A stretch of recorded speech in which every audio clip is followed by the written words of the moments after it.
اعوذ باللہ من الشیطان الرجیم بسم اللہ الرحمن الرحیم رب اشرح لی صدری ویسر لی امری واحلل عقدۃ من لسانی یفقہوا قولی والمحصنات 5واں پارہ۔ پیارے نبی صلی اللہ علیہ وسلم نے فرمایا من یرد اللہ بہ خیرا یفقہہ فی الدین، جس کے ساتھ اللہ خیر کا ارادہ کرتا ہے اس کو دین کی سمجھ عطا کر دیتا ہے۔ معلوم ہوا کہ دین سے جڑنا یہ رحمت الہی کی نشانی ہے۔ دین کی محبت اور عقیدت الگ چیز ہے، یہ تقریباً سبھی میں ہے، لیکن دین کی سمجھ بوجھ رکھنا یہ ایک الگ چیز ہے۔ حدیث میں ہے جو علم کی طلب میں گھر سے نکلے، فرشتے یعنی اس کے عمل کو پسند کرنے کی وجہ سے اس کے لیے اپنے پر پھیلا دیتے ہیں۔ اسی طرح فرمایا قرآن میں اللہ ایمان والوں کو رفعت دیتا ہے اور جو علم والے ہیں ان کے درجے بلند ہیں۔ علم کے ساتھ ایمان کے درجے بھی بڑھتے ہیں۔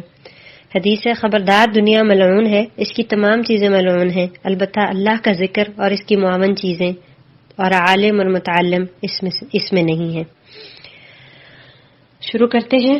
والمحصنات من النساء الا ما ملكت ايمانكم كتاب الله عليكم واحل لكم ما وراء ذلكم ان تبتغوا باموالكم محصنين غير مسافحين فما استمتعتم به منهن فآتوهن اجورهن فريضة ولا جناح علیکم فیما تراضیتم به من بعد الفریضہ ان اللہ کان علیما حکیما۔ تو اسلامی شادی میں سب سے اہم اور ضروری خرچ کون سا ہے؟ مہر کا۔ ان تبتغوا باموالکم محسنین، اور محسنین کا مطلب قید نکاح میں لانے کے لیے، برے کام کرنے کے لیے نہیں، غیر مسافحین۔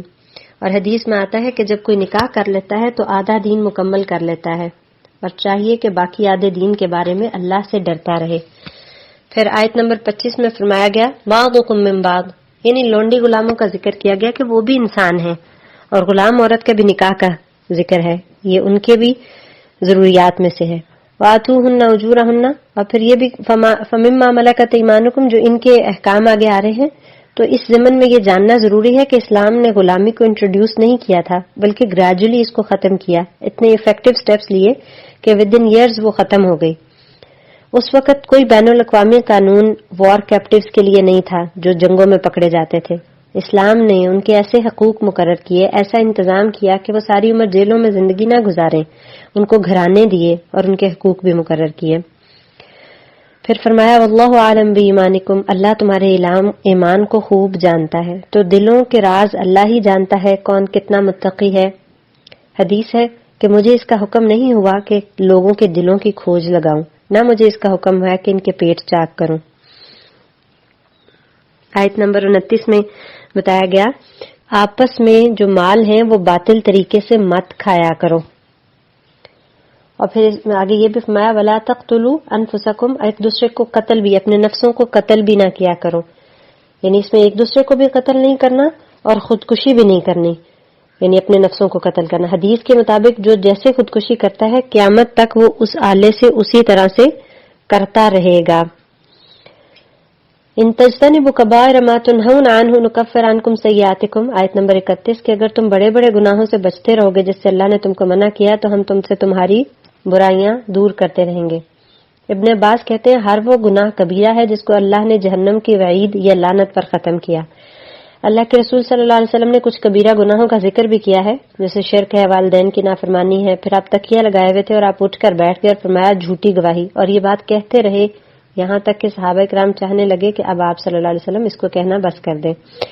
پھر ہلاکت خیز گناہ بھی آپ نے گنوائے، شرک، جادو، ناحق قتل، سود، یتیم کا مال کھانا، لڑائی سے بھاگنا، اور بھولی خواتین، پاک دامن خواتین پر تہمت لگانا، جیسے ہم بلا سوچے سمجھے سکینڈلز مشہور کر دیتے ہیں۔ اور پھر یہ بھی ہے کہ جب کوئی خلوص سے لا الہ الا اللہ پڑھے گا اور کبیرہ گناہوں سے بچے گا تو اس کے لیے آسمان کے دروازے کھول دیے جائیں گے اور کلمہ لا الہ الا اللہ عرش تک پہنچے گا۔ ایک جمعہ سے دوسرے جمعے تک، ایک رمضان سے دوسرے رمضان تک، ایک نماز سے دوسری نماز تک، یہ سب چیزیں کفارہ ہیں گناہوں کی جب تک انسان کبائر سے بچتا رہتا ہے۔ آیت نمبر 32 میں ہے کہ وَلَا تَتَمَنَّوْا مَا فَضَّلَ اللَّهُ بِهِ بَعْضَكُمْ عَلَىٰ بَعْضٍ، کہ اللہ نے جو بعض کو بعض پر فضیلت دی ہے اس کی تمنا تم نہ کیا کرو، یعنی ہر ایک کے پاس کچھ خاص ہے نا، جیسے مردوں کو قوام بنایا ہے لِلرِّجَالِ نَصِيبٌ مِّمَّا اكْتَسَبُوا وَلِلنِّسَاءِ نَصِيبٌ مِّمَّا اكْتَسَبْنَ، لیکن مردوں کو وہ حصہ ملے گا جو وہ عمل کریں گے، اور عورتوں کے لیے وہ ہے جو وہ کمائیں گی۔ تو ہر وقت اپنے بچوں کو، شوہر کو، اپنے گھر کی چیزوں کو دوسروں کے ساتھ کمپیئر کرتے رہنا، یہ رویہ ٹھیک نہیں ہے۔ ہم ان کے چھپے ہوئے عیب یا ان کے محرومیاں یا ان کے مسائل نہیں جانتے، ہمیں تو ظاہری چیزیں نظر آتی ہیں۔ اگر کسی چیز کا آپ کا دل چاہتا ہے تو آپ اللہ سے فضل مانگیں اس کا، اللہ کے تو خزانے بھرے ہوئے ہیں، لیکن حسد نہیں کرنا۔ اس کا شان نزول یہ بھی بتایا جاتا ہے کہ بعض عورتوں نے کہا کہ کاش ہم وراثت میں مردوں کے برابر ہوتی یا جہاد ان کی طرح کر سکتی، تو اس آیت میں اس کی طرف اشارہ کیا گیا ہے کہ جو اللہ نے بعض کو بعض پر، یہ اللہ کی تقسیم ہے۔ عورت کے اپنے بہت سے کام ہیں جو فضائل والے ہیں، جیسے بچے کو پیدا کرنا، رضاعت، ان کی تربیت۔ تو آج کل کے دور میں جو انگزائٹی بہت زیادہ بڑھ گئی ہے مسلسل کمپیئر کرنے کی وجہ سے، ہم ہر وقت اپنا کمپیریزن دوسروں سے کرتے رہتے ہیں، یہ کوئی اچھی عادت نہیں ہے۔ آیت نمبر 34، الرجال قوامون علی النساء بما فضل اللہ بعضهم علی بعض۔ رجال یعنی مرد قوام ہے۔ قوام کس کو کہتے ہیں؟ ذمہ دار ہیں، مینیجر ہیں۔ ایک ذمہ داری یا اس کا بوجھ اٹھانے والا مرد ہوتا ہے، تو بوجھ مرد پر لادا گیا ہے۔ عورت کو تو لاڈلی بنایا گیا کہ سارے کام گھر بیٹھے ہوئے اس کو مل رہے ہیں، ہر سردردی سے بچایا ہے۔ یہ انتظامی تفوق ہے، ورنہ اللہ کے نزدیک زیادہ عزت دار وہ ہے جو تقوی میں بڑھ کر ہے۔ قوامیت کی وجہ مرد کے کفالت کا ذمہ دار ہونا ہے، اور عورت مزے سے گھر بیٹھ کے اس کمائی کو کھاتی ہے۔ اور پھر عورت کو کیسا ہونا چاہیے؟ فالصالحات قانتات حافظات للغیب بما حفظ اللہ۔ اللہ اور اس کے رسول کی اطاعت گزار، شوہر کے حقوق، شوہر کے مال کی حفاظت کرنے والی، اپنی عزت، پردہ اور حیا کی حفاظت کرنے والی۔ عورت مرد کی اطاعت کیوں کرے؟ کیا وہ اس سے کمتر ہے؟ مرد کی اطاعت نہیں ہے، شوہر کی اطاعت ہے۔ وہ جو اس کو گھر دے رہا ہے، عزت دے رہا ہے، مال دے رہا ہے، اولاد دے رہا ہے، اسے غیر مردوں سے اور دنیا کی دست برد سے بچا رہا ہے، سرد گرم سے بچا رہا ہے، تو یہ جو ہے ایک محترم رشتہ ہے، اور اس میں احترام کا رشتہ ہونا چاہیے۔ اور عورتوں کی جو بڑائی ہے وہ ان کی اطاعت میں ہے۔ اور پھر اس کے بعد ان کی نشوز کا ذکر کیا کہ چھوٹی یہ نشوز جس پر ان کو سرکشی پر ان کو مارنے کا بھی اجازت دی گئی، تو یہ چھوٹی موٹی نافرمانی نہیں بلکہ شوہر سے خیانت کے ضمن میں آتا ہے، اور وہ بھی ڈائریکٹ مارنے کا نہیں کہا گیا۔ اصلاح کا پہلا سٹیپ واعظ و نصیحت ہے، پھر بستر میں الگ کرنا ہے، پھر کہا گیا واللاتی تخافون نشوزہن، کہ جن کی سرکشی سے پھر تم اس طرح سے ڈرتے ہو یا خیانت سے، تو پھر ان کو مار سکتے ہیں، اور وہ بھی ہلکی مار ہے، جیسے صحابہ کرام نے اس کو واضح کیا کہ مسواک جیسی۔ یہ صرف ایک سمبولک ہے، اور آپ صلی اللہ علیہ وسلم نے ساتھ یہ بھی فرمایا کہ تم میں سے بہترین کبھی نہیں ماریں گے۔ ہم دیکھتے ہیں کہ آپ صلی اللہ علیہ وسلم، یہ صحابہ کرام ایسا نہیں کرتے تھے۔ حدیث میں آتا ہے کہ دنیا متاع ہے اور بہترین متاع نیک عورت ہے، اور اس کو خوشبختی کی علامت میں سے بھی قرار دیا گیا۔ اور بہترین بیوی وہ ہے جب خامد اس کو دیکھے تو اس کو خوش کر دے، یعنی اس کے خلاف منشا کام نہ کیا کرے۔ ہاں، اللہ رسول کی بات کو سب سے پہلے آگے کرنا ہے۔ پھر حدیث ہے کہ بہترین عورتیں قریش کی ہیں، اونٹوں پر سوار ہونے والی، یتیموں پر بہت رحم کرنے والی، خامند کے مال کی بہت حفاظت کرنے والی۔ یہ بھی اس میں آتا ہے خامند کے حقوق میں سے۔ پھر آیت نمبر 35 میں کہا گیا وَإِنْ خِفْتُمْ شِقَاقَ بَيْنِهِمَا فَبَعْثُوا حَكَمًا مِّنْ أَهْلِهِ وَحَكَمًا مِّنْ أَهْلِهَا، کہ اگر تم وَإِنْ خِفْتُمْ شِقَاقَ بَيْنِهِمَا فَبَعْثُوا حَكَمًا مِّنْ أَهْلِهِ وَحَكَمًا مِّنْ أَهْلِهَا، کہ اگر تمہیں آپس میں مخالفت کا ڈر ہو، لڑائی کا ڈر ہو، تو ایک حاکم مرد کے گھر والوں میں سے، ایک عورت کے گھر والوں میں سے مقرر کر لو۔ اگر وہ اصلاح کرنا چاہتے ہوں گے تو اللہ ان کے درمیان موافقت کی راہ نکال دے گا، لیکن نیت اصلاح کی ہونی چاہیے۔ آیت نمبر 36، وَاعْبُدُوا اللَّهَ وَلَا تُشْرِكُوا بِهِ شَيْئًا، اللہ کی عبادت کرو، اس کے ساتھ کسی کو شریک نہ ٹھہراؤ۔ والدین کے ساتھ احسان کرو، قریبی رشتہ داروں، یتیموں، مسکینوں، ہمسایہ جو قرابت دار ہے اور ہمسایہ جو اجنبی ہے، اور پہلو کا ساتھی جیسے کولیگز وغیرہ ہوتے ہیں، بس میں ساتھ سفر کرنے والے، تو ان کے بھی حقوق ہیں، ان کو جگہ وغیرہ دینا۔ اور مسافر یعنی اجنبیوں کے ساتھ بھی احسان کا معاملہ کرنا، یہ دین اسلام کی خوبصورتی ہے۔ اخلاص، محبت، تواضع جیسی صفات پیدا کرنا۔ اللہ نے اپنا حق ایک بتایا ہے، وَاعْبُدُوا اللَّهَ وَلَا تُشْرِكُوا بِهِ شَيْئًا، شرک نہ کرو۔ آگے سارے بندوں کے حقوق ہیں کہ کس کے ساتھ کس طرح کا برتاؤ کرنا ہے۔ پھر فرمایا الذین یبخلون، یہ جو تکبر والے لوگ ہوتے ہیں یہ بخل بھی کرتے ہیں، جیسے سلام میں بخل کرنا، اسماعیل میں بخل کرنا، حقوق کی ادائیگی میں بخل کرنا۔ اور حدیث میں آدمی میں سب سے بدترین چیز بے صبرے پن کے ساتھ بخل اور بزدلی ہے۔ آیت نمبر 38، والذین ينفقون اموالهم رئاء الناس ولا يؤمنون باللہ ولا بالیوم الاخر، وہ لوگ جو اللہ کے راستے جو مال خرچ کرتے ہیں ریاکاری کے لیے، تو نہ اللہ پر ایمان رکھتے ہیں نہ آخرت پر، کیونکہ اگر آپ اللہ پر اور آخرت پر ایمان رکھیں گے تو اللہ کی رضا کے لیے کریں گے، آخرت کے لیے اس کو بچا کر رکھیں گے، پھر لوگوں کو دکھانے کے لیے تو نہیں خرچ کریں گے نا۔ آیت نمبر 40، کہ اللہ تعالیٰ مثقال ذرہ، ایک ذرے برابر بھی کسی پر ظلم نہیں کرتا. ہاں البتہ اگر بھلائی ہوگی تو اس کو دگنا چگنا کر کے دے گا. اللہ کی بے پناہ رحمت ہے، ورنہ ہمارے پاس جنت خریدنے کا کیا سرمایہ ہے. صرف ایک نعمت کا حساب اللہ ہم سے لینا چاہے تو ہم وہ بھی نہیں دے سکتے. اپنی بصارت کی نعمت کا معاوضہ دینا چاہیں تو ساری دنیا کی نیکیاں بھی اس کے لیے کافی نہیں ہوں گی. آیت نمبر 42، جس دن خواہش کریں گے کافر اور وہ لوگ جنہوں نے رسول کی نافرمانی کی، کاش زمین ان کے لیے برابر ہو جائے.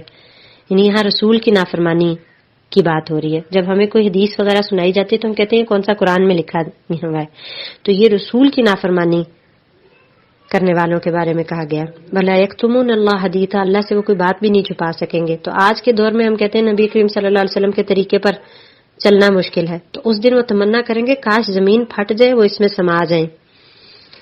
آیت 43، لا تقربوا الصلاة وانتم سکارى حتى تعلموا ما تقولون، نماز کے قریب نہ جاؤ جب تم نشے کی حالت میں ہو، جب تک کہ تم جان لو کہ تم کیا کہہ رہے ہو. یہ پہلے حکم تھا، پھر بعد میں نشہ بالکل حرام کر دیا گیا، شراب وغیرہ.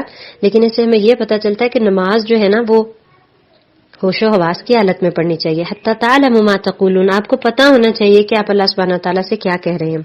پھر تیمم کے احکام ہے کہ پانی نہ ملے تو نماز کی چھٹی نہیں ہے، نماز کسی حال میں معاف نہیں ہے. پانی نہ ملے تو غسل اور وضو دونوں کا قائم مقام جو ہے وہ تیمم ہے. ہاتھ مٹی پر مار کر اس میں پھونک ماریں اور چہرے پر اور پھر ہاتھوں پر پھیر لیں، یہی کافی ہے. مٹی پاک کرنے والی ہے. آپ صلی اللہ علیہ وسلم نے فرمایا زمین کو میرے لیے سجدہ گاہ اور طہارت کا ذریعہ بنا دیا.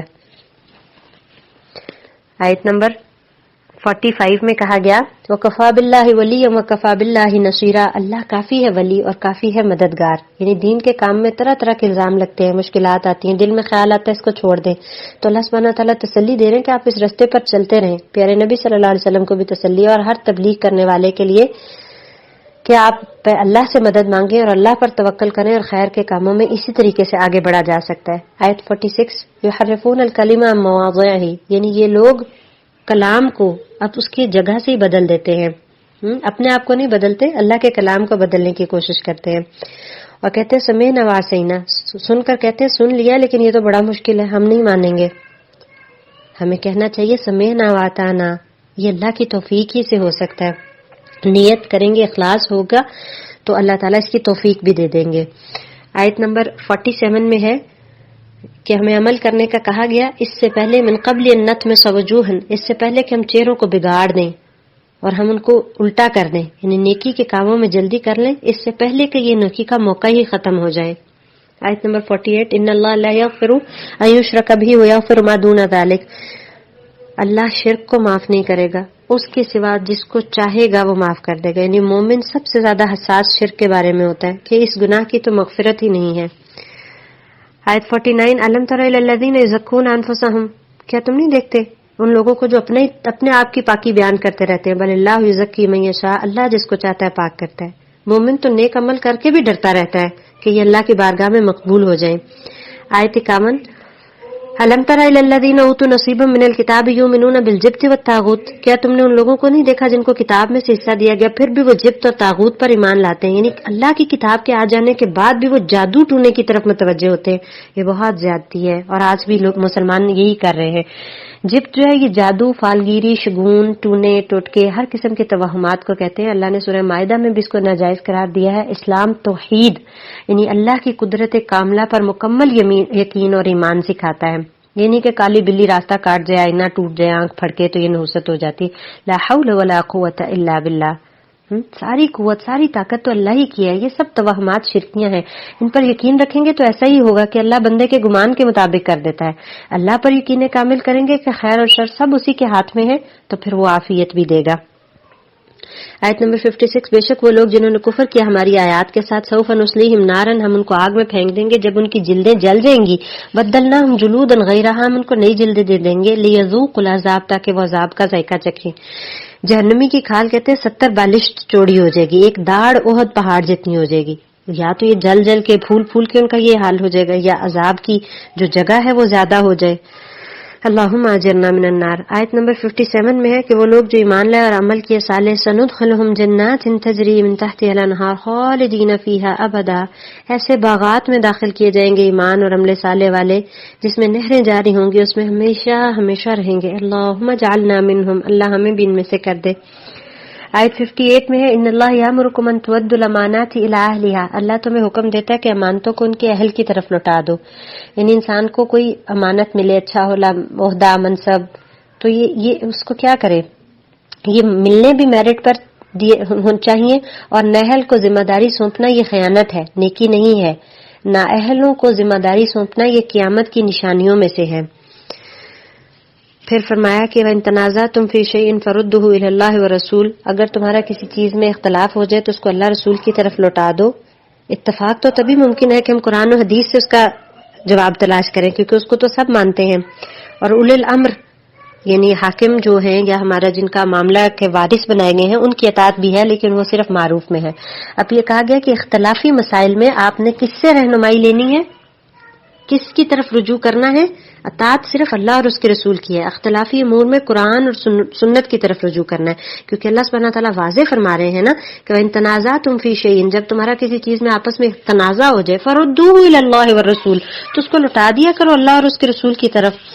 آیت نمبر 62 میں فَكَيْفَ إِذَا أَصَابَتْهُم مُّصِيبَةٌ بِمَا قَدَّمَتْ أَيْدِيهِمْ، کیسے جب ان کو مصیبت پہنچتی ہے اپنی کمائی کی وجہ سے، تو پھر یہ کیا کرتے، یعنی مصیبت کیسے پہنچتی ہے؟ اپنے ہاتھوں سے، یعنی گناہ مصیبتوں کا باعث ہوتے ہیں، بعض اوقات رزق سے بھی انسان محروم کر دیا جاتا ہے۔ پھر آیت 63 فَأَعْرِضْ عَنْهُمْ وَعِظْهُمْ، آپ ان سے اعراض کیجئے، ان کو واعظ و نصیحت کیجئے۔ جو عزت نہ کرے، قدر نہ کرے، ان کے ساتھ بھی حسن سلوک، یہ کون سا اخلاق ہے؟ یہ پیغمبرانہ اخلاق ہے۔ آیت 64 میں استغفار کا بتایا گیا، ہر مصیبت سے نکلنے کا ذریعہ جو ہے وہ استغفار ہی ہے۔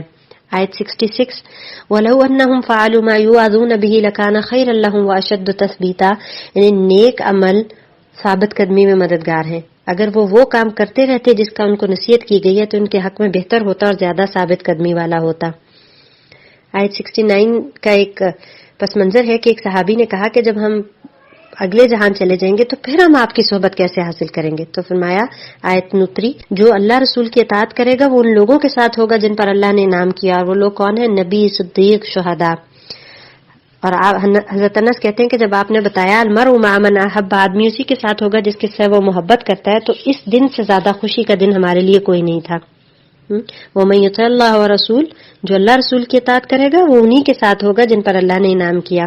تو یہ ایک بہت بڑا چانس ہے دنیا میں کہ اگر ہمیں واقعی رسول اللہ صلی اللہ علیہ وسلم سے محبت ہے تو ہم ہمیشہ کی صحبت کے لیے کیا ایفرٹ کرتے ہیں۔ آیت 72 منافق جو ہے نا وہ کیا کرتے ہیں؟ لا یبترنا، یعنی وہ اللہ کی راہ میں نکلنے سے ٹال مٹول کرتے ہیں۔ آزمائش جب آتی ہے مسلمانوں پر تو اس صورت میں شکر ادا کرتے ہیں کہ میں بچ گیا، میں ان کے ساتھ نہیں تھا۔ تو یہ منافقانہ رویہ اللہ کے ہاں قابل قبول نہیں ہے۔ آیت 75 میں کہا گیا کہ آخر کیا وجہ ہے کہ تم اللہ کی راہ میں ان بے بس مردوں، عورتوں اور بچوں کی خاطر نہیں لڑتے جو کمزور پا کر دبا لیے گئے ہیں؟ یعنی دنیا میں اگر کہیں مسلمان ستائے جا رہے ہیں تو ہم ان کی مدد ہماری ذمہ داری بنتی ہے۔ آیت 77 قل متاع الدنیا قلیل والآخرۃ لمن اتقی، کہہ دیجئے کہ دنیا کا فائدہ تو بہت تھوڑا ہے اور آخرت اس کے لیے ہے جو تقوی اختیار کرے گا۔ اور ہم کیا کرتے ہیں؟ ہم انسٹنٹ ریوارڈ چاہتے ہیں، ہم کہتے ہیں کہ فوراً ہمیں یہ مل جائے۔ اینما تکونوا یدرککم الموت، آیت 78 میں پھر وہی عقیدہ کہ جہاں بھی تم ہوگے تمہیں موت آ پائے گی، آ لے گی، خواہ تم بروج مشیدہ مضبوط قلعوں میں بھی ہوگے، تو موت کا وقت متعین ہے، لہٰذا اس سے ڈر کر جہاد سے رک جانا یہ ایک مومن کو زیب نہیں دیتا۔ آیت 82 افلا یتدبرون القرآن، کیا یہ قرآن پر تدبر نہیں کرتے؟ تو قرآن جو ہے یہ تدبر کے لیے بھی ہے، اس کے حقوق میں سے ہے، اور اگر یہ اللہ کے علاوہ کسی اور کی طرف سے ہوتا تو اس میں بہت سا اختلاف پاتے۔ آپ دیکھیں کہ قرآن میں آپس میں بھی کوئی کانٹرڈکشن نہیں ہے، اور کسی بھی علم کے ساتھ اس کی اور کانٹرڈکشن نہیں ہے، اور العلم قرآن ہے، جو اس سے کانٹرڈکٹری ہوگا وہ علم نہیں ہے۔ آیت 83 میں ہے کہ لوگ افواہیں، یعنی منافقین جو تھے یہ خوب افواہیں اڑاتے تھے، جب ان کے پاس امن یا خوف کی کوئی بھی خبر آتی تھی تو وہ اس کو پھیلا دیتے تھے، جیسے آج کل ہمارا میڈیا بھی کرتا ہے۔ تو جب کوئی خبر سنیں تو کیا اس کو افواہ کے طور پر پھیلا دینا ہے، کیا کرنا ہے؟ کسی شخص کے جھوٹا ہونے کے لیے اتنا ہی کافی ہے کہ وہ ہر سنی سنائی بات بلا تحقیق آگے بیان کرتا پھرے. یہ صحیح مسلم کی روایت ہے. تو یہ لوگ جہاں کوئی اطمینان بخش یا خوفناک خبر سن پاتے ہیں اسے لے کر پھیلا دیتے ہیں. حالانکہ اگر یہ اسے رسول اور اپنی جماعت کے ذمہ دار اصحاب تک پہنچائیں تو ویسے لوگوں کے علم میں آ جائے جو ان کے درمیان صحیح نتیجہ اخذ کرنے کی صلاحیت رکھتے ہیں، یعنی اس کو ان اتھارٹیز تک پہنچا دیں جنہوں نے اس کے اوپر کوئی سٹیپ لینا ہے. آیت 85 میں جو کوئی اچھی سفارش کرے گا اس کے لیے اس میں سے حصہ ہوگا اور جو بری کرے گا اس کے لیے اس میں سے حصہ ہوگا. جیسے کہا گیا نا دال علی الخیر کفاعلہ، جو نیکی کی طرف رہنمائی کرے اس کو کرنے والے جیسا اجر ملے گا. اور یہ بھی کہا گیا کہ نیکی اور تقوی کے کاموں پر تعاون کرنا ہے اور گناہ اور سرکشی کے کاموں میں تعاون نہیں کرنا. تو اچھی سفارش کیا ہو سکتی ہے؟ جیسے کوئی دو لوگوں کی آپس میں صلح کروا دے، یعنی اس کو کہے کہ تم مجھ سے صلح کر لو اس کو، اور ان کے آپس میں معاملات کی اصلاح کر سکے. بری سفارش یہ بھی ہو سکتی ہے جیسے چغلی وغیرہ. اور اسی طرح کسی حقدار کو کوئی اس کا حق دلا دے. آیت 86 میں ہے وَإِذَا حُيِّيتُم بِتَحِيَّةٍ فَحَيُّوا بِأَحْسَنَ مِنْهَا أَوْ رُدُّوهَا، جب تمہیں دعائے خیر کیجئے، سلام کیا جائے تو اس سے اچھا جواب دو یا کم از کم اتنا ہی لوٹا دو. حدیث میں ہے سلام پھیلاؤ سلامت رہو گے، اور سلام سے بڑے بڑے جھگڑے بچ جاتے ہیں. اور یہ سلام جو ہے مغفرت کو واجب کرنے والا عمل ہے، نیکیوں کو واجب کرنے والا، آپس میں محبت بڑھانے والا عمل ہے. حدیث میں کہ تم جنت میں داخل نہیں ہو سکتے جب تک ایمان نہ لاؤ، اور ایمان نہیں لاتے جب تک تم محبت نہ کرو. اور کیا میں تمہیں ایسا عمل نہ بتا دوں کہ جس سے محبت بڑھ جائے تم لوگوں کے درمیان؟ اور فرمایا آپس میں سلام کیا کرو، یعنی سلام کو پروموٹ کرنے سے مسلمانوں کے درمیان باہمی محبت اور رحمت کے جذبات بڑھ جائیں گے. اور حدیث کے مطابق بڑا بخیل ہے وہ ہے جو سلام میں بخل کرے. اور ہم ہر وقت یہ دیکھتے ہیں کہ اس نے ہمیں نہیں کیا تو ہم بھلا کیوں کریں، حالانکہ یہ تو نیکیوں کے مواقع ہیں، آگے بڑھ کر ان کو لے لیں. آیت 87 ہے اللہ ضرور تمہیں قیامت والے دن جمع کرے گا. اللہ سے بڑھ کر بھی بات میں کوئی سچا ہے؟ اس سے بڑی کوئی حقیقت ہے کہ ہم سب کشاں آخرت کی طرف جا رہے ہیں. آیت نمبر 90 فَإِنْ اعْتَزَلُوكُمْ فَلَمْ يُقَاتِلُوكُمْ وَأَلْقَوْا إِلَيْكُمُ السَّلَامَ، کہ اگر یہ تم سے الگ ہو کر رہیں، تم سے کوئی نہیں لڑتے اور تمہاری طرف سلامتی بھیجتے ہیں، تو ایسے کفار سے لڑنا کوئی ضروری نہیں ہے، یعنی خود لڑائی کے بہانے نہیں ڈھونڈنے. اللہ نے تمہارے لیے وَمَا جَعَلَ اللَّهُ لَكُمْ عَلَيْهِمْ سَبِيلًا، اللہ نے تمہارے لیے ان کے اوپر کوئی لڑائی کی راہ نہیں رکھی. تو اسلام بیسیکلی امن کا دین ہے اور جہاد بھی امن ہی کی خاطر ہے. آیت نمبر 92 قتل خطا کا ذکر ہے اس میں کہ اس کا اگر کوئی غلطی سے ہو جائے ان انٹینشنل تو اس میں ایک غلام آزاد کرنا ہے یا دیت دینا ہے، 2 مہینے متواتر روزے بھی رکھنا ہے. آیت 93 اگر کوئی مومن کو جان بوجھ کر قتل کر دے گا تو اس کی جزا جہنم ہے. کسی ایک جان کی آپ دیکھیں کتنا سخت عذاب ہے، جزا جہنم ہے خالدن فیہا، اس میں ہمیشہ رہے گا. غضب اللہ علیہ وغضب اللہ علیہ، اللہ کا غضب اس پر ہوگا، ولعنہ اس کی لعنت بھی ہوگی، وعد لہ عذابا عظیما، اور اللہ نے اس کے لیے بہت بڑا عذاب تیار کر رکھا ہے. کسی گناہ کے بارے میں اتنے سخت الفاظ آئے. پھر حدیث ہے کل المسلم علی المسلم حرام مالہ ودمہ وعرضہ، ہر مسلمان کا دوسرے مسلمان پر حرام ہے، اس کا مال بھی اور اس کا خون بھی اور اس کی عزت بھی. حدیث ہے کہ اگر تمام آسمان و زمین والے کسی مومن کے قتل میں ملوث ہوں تو اللہ ان سب کو جہنم میں دھکیل دیتا، یعنی ایک کے بدلے میں بھی. آیت نمبر 94 وَلَا تَقُولُوا لِمَنْ أَلْقَى إِلَيْكُمُ السَّلَامَ لَسْتَ مُؤْمِنًا، کہ جو تمہاری طرف سلامتی ڈالے اس کو یہ نہ کہو کہ تم مومن نہیں ہو. یعنی اگر کوئی اپنے آپ کو مومن کے طور پر پریزنٹ کر رہا ہے تو تم اس کو یہ نہ کہو کہ تم مومن نہیں ہو. یعنی وَلَا تَقُولُوا لِمَنْ أَلْقَى إِلَيْكُمُ السَّلَامَ لَسْتَ مُؤْمِنًا. یہ کچھ روایات ایسی آتی ہیں کہ کسی غزوے میں کسی صحابی کے سامنے وہ اس کو قتل کرنے لگے تو انہوں نے کلمہ پڑھ دیا تو انہوں نے پھر بھی ان کو قتل کر دیا کہ شاید یہ اپنی جان بچانے کے لیے کر رہا ہے. تو اسلام جو ہے وہ ظاہر پر معاملہ کرتا ہے، جو بظاہر مسلمان ہے ہم اس کو مسلمان ہی، اور جو کلمہ پڑھے گا ہم اس کو مسلمان ہی کاؤنٹ کریں گے. لا يستوي القاعدون من المؤمنين غير اولي الضرر والمجاهدون في سبيل الله باموالهم وانفسهم. آیت 95 کہ جو بیٹھے رہ جانے والے ہیں اور جو مجاہدین فی سبیل اللہ، ہاں اگر کسی کا عذر ہے تو پھر کوئی مسئلہ نہیں، یہ برابر نہیں ہو سکتے. اللہ کے فرمان کے مطابق جہاد کرنے والے اور آرام سے بیٹھ کے اللہ اللہ کرنے والے دونوں کی حیثیت یکساں نہیں ہے. جو اللہ کے راستے میں جد و جہد کرتے ہیں ان مجاہدوں کی خدمات کا معاوضہ بیٹھنے والوں سے بہت زیادہ ہے، بڑے درجے ہیں، مغفرت ہے اور رحمت ہے. درجات منہ و مغفرتوں و رحمہ، اللہ کی طرف سے بڑے درجے، درجات منہ بڑے درجے، و مغفرتن اور مغفرت اور رحمت ہے. حدیث میں جنت کے ایک درجے کے لوگ دوسرے کو ایسے دیکھیں گے جیسے ہم آسمان کے ستاروں کو دیکھتے ہیں. آیت نمبر 97 میں ہے کہ جب عمل نہ کرنے والے لوگوں کی جان نکالی جائے گی تو کہیں گے کننا مستضعفین فی الارض، کہ ہم زمین میں کمزور تھے. تو ان سے پوچھا جائے گا کہ اللہ کی زمین وسیع نہیں تھی، تم اس میں ہجرت کر جاتے. تو یہ عذر قابل قبول نہیں ہوگا. اور حدیث میں ہے مہاجر وہ ہے جو ہر اس چیز کو چھوڑ دے، من حجر ما نہى اللہ عنہ، جس سے اللہ تعالیٰ نے منع کیا. اور آپ نے ایسے شخص کی ہجرت کو افضل بھی قرار دیا جو اللہ تعالیٰ کے حرام کاموں کو چھوڑ دے. ہجرت کا مطلب ہوتا ہے نا ترک کر دینا، تو حرام چیز کو ترک کر دینا بھی ایک قسم کی ہجرت ہے. آیت نمبر 101 ہے، قصر نماز کا ذکر ہے کہ سفر میں ہو، خواہ خوف کی حالت ہو یا امن کی حالت، جب سفر کریں تو نماز قصر ہو سکتی ہے. حضرت عائشہ فرماتی ہیں کہ اصل میں 2 رکعت فرض تھی، پھر حضر میں 4 رکعت کر دی گئی اور سفر میں 2 ہی باقی رکھی گئی. تو آپ صلی اللہ علیہ وسلم سفر میں نماز جو ہے وہ قصر ادا کیا کرتے تھے اور اللہ کی رخصتوں کو اویل کرنا چاہیے. وَإِذَا ضَرَبْتُمْ فِي الْأَرْضِ فَلَيْسَ عَلَيْكُمْ جُنَاحٌ أَن تَقْصُرُوا مِنَ الصَّلَاةِ. اور پھر آیت نمبر 102 میں صلاۃ الخوف کا طریقہ بتایا گیا کہ کوئی دشمن کے حملے کا خوف ہو یا کسی آفت کا خوف ہو تو اس حال میں بھی نماز معاف نہیں ہے، تو کیسے پڑھنی ہے. حدیث میں بھی اس کے کئی طریقے بتائے گئے ہیں. آیت نمبر 103 میں کہا ان الصلاۃ کانت علی المؤمنین کتابا موقوتا، نماز مومنوں پر فرض بھی ہے اور وقت کی پابندی کے ساتھ. آیت نمبر 104 ان تکونوا تعلمون فانہم یعلمون، اگر تم تکلیف اٹھا رہے ہو اللہ کے راستے میں تو وہ کفار بھی تو اٹھا رہے ہیں. یعنی دنیا کے کاموں کے لیے بھی تو مشقت کرنی پڑتی ہے نا، کوئی بھی کام محنت مشقت کے بغیر تو نہیں ہوتا، تو ہم اللہ کی خاطر مشقت سے کیوں ڈرتے ہیں. آیت نمبر 107 ان اللہ لا يحب من كان خوانا نثیما، جو بہت خیانت کرنے والا گناہگار ہو اللہ کو وہ پسند نہیں ہے. آیت نمبر 108 ہے یستخفون من الناس ولا یستخفون من اللہ، یہ اللہ سے تو چھپ سکتے ہیں اور لوگوں سے تو چھپ سکتے ہیں لیکن اللہ سے نہیں چھپ سکتے. یستخفون من الناس، لوگوں سے تو خفیہ ہو کر کوئی کام کیا جا سکتا ہے، ولا یستخفون من اللہ، اللہ سے کچھ بھی چھپا ہوا نہیں ہے. اگر یہ بات ہمیں پتہ چل جائے تو ہم چھپ کر بھی گناہ نہ کریں. آیت نمبر 109 یعنی دنیا میں تو ہم ایک دوسرے کے حمایتی بن کے لوگوں کو چھڑا لیتے ہیں، اپنی چرب زبانی کی وجہ سے بھی ہم سچے ہو جاتے. قیامت والے دن ان لوگوں کی طرف سے کون جھگڑے گا، کون ان کا حمایتی ہوگا. تو کبھی بھی کسی کی دنیا میں بھی ناحق حمایت نہیں کرنی، کیونکہ قیامت کو ان کو کون بچائے گا. جیسے مائیں اپنے بچوں کی بجا حمایت کرتی ہیں، اپنے رشتہ داروں کی ہم سائڈ لیتے ہیں خواہ وہ غلط ہی کیوں نہ ہو، تو یہ ان کو بگاڑنے والی چیز ہے. انصاف والے قیامت کے دن نور کے ممبروں پر ہوں گے.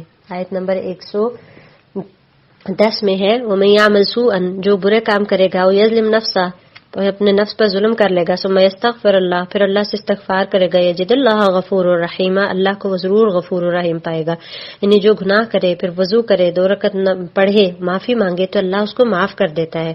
اور اللہ کی رحمت اتنی وسیع ہے کہ گناہ کے بعد بھی مہلت دی جاتی ہے کہ شاید بندہ پلٹ آئے. ایک حدیث کا مفہوم کچھ یہ ہے کہ بائیں طرف والا فرشتہ 6 گھڑیاں قلم اٹھائے رکھتا ہے، اگر توبہ کر لے تو وہ لکھتا ہے، ورنہ وہ پھر اس کو اگر توبہ نہیں کرتا تو بھی ایک ہی گناہ لکھا جاتا ہے. سبحان اللہ.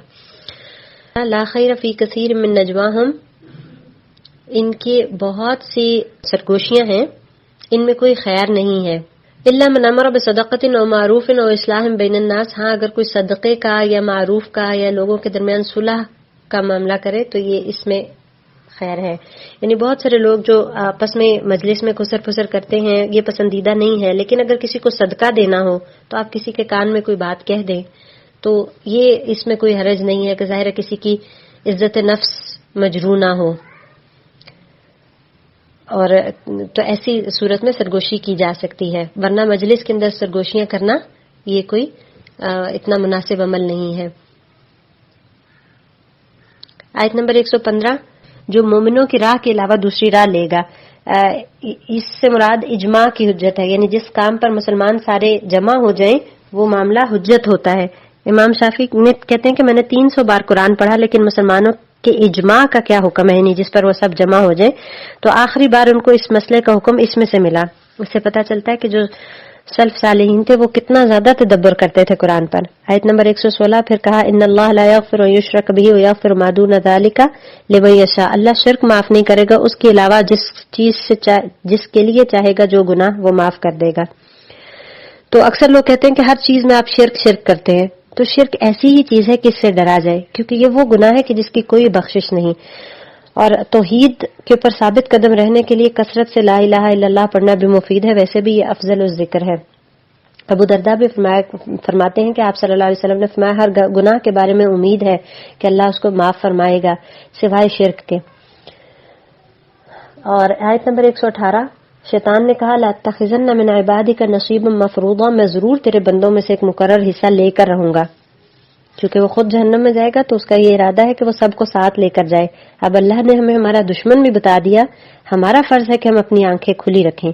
اور پھر اس نے یہ بھی کہا وَلَأُضِلَّنَّهُمْ وَلَأُمَنِّيَنَّهُمْ وَلَآمُرَنَّهُمْ فَلَيُبَتِّكُنَّ آذَانَ الْأَنْعَامِ وَلَآمُرَنَّهُمْ فَلَيُغَيِّرُنَّ خَلْقَ اللَّهِ وَمَن يَتَّخِذِ الشَّيْطَانَ وَلِيًّا مِّن دُونِ اللَّهِ فَقَدْ خَسِرَ خُسْرَانًا مُّبِينًا۔ شیطان نے اپنا طریقہ کار بھی بتایا، وہ ہماری دشمنی پر کمر بستہ ہے۔ اس نے کہا کہ میں ان کو گمراہ کروں گا، تمنائیں دلاؤں گا، جھوٹی آرزوؤں میں الجھاؤں گا، ان کو حکم دوں گا یہ اللہ کی تخلیق کو بدلیں گے، اور پھر اس سب جاننے کے بعد بھی جو شیطان کو دوست بنائے گا بڑا ہی خسارہ پائے گا۔ کیا کرتا ہے؟ ہماری محنتوں، اوقات، قوتوں، صلاحیتوں، مال، اولاد میں سے حصہ بٹورنے کا وعدہ کر رکھا ہے اس نے، وہ بہکائے گا، آرزوؤں میں الجھائے گا۔ ہزاروں خواہشیں ایسی کہ ہر خواہش پہ ہمارا دم نکلتا ہے، ایک تمنا پوری ہوتی ہے تو دوسرے کے پیچھے لگا دیتا ہے، ہمارا وقت ضائع کرتا ہے اور جنت کی راہ کی تیاری کرنے نہیں دیتا۔ خدائی ساخت میں رد و بدل یعنی فطرت کے خلاف کام کرتا ہے، خواتین کو مردوں کے کاموں پر، مردوں کو عورتوں کے کاموں پر ابھارنا، وعدے کرتا ہے، جھوٹی امیدیں دلاتا ہے، کہتے ہیں جنت بہت آسان ہے، اللہ بڑا غفور الرحیم ہے، ساری دنیا تو یہی کر رہی ہے، یہ مولوی خام خواہ ڈراتے رہتے ہیں، تو اس طرح کی باتوں سے عمل سے دور کر دیتا ہے۔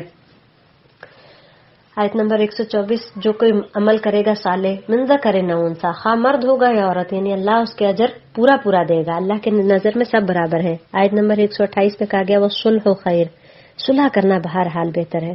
واحضرت الانفس الشح، اور نفسوں پر تنگ دلی حاضر کر دی گئی ہے، یعنی نفس تنگ دلی پر آمادہ کرتے ہیں، کشادگی اعلیٰ ظرفی نہیں آتی ہے، تو یہ کیسے آئے گی؟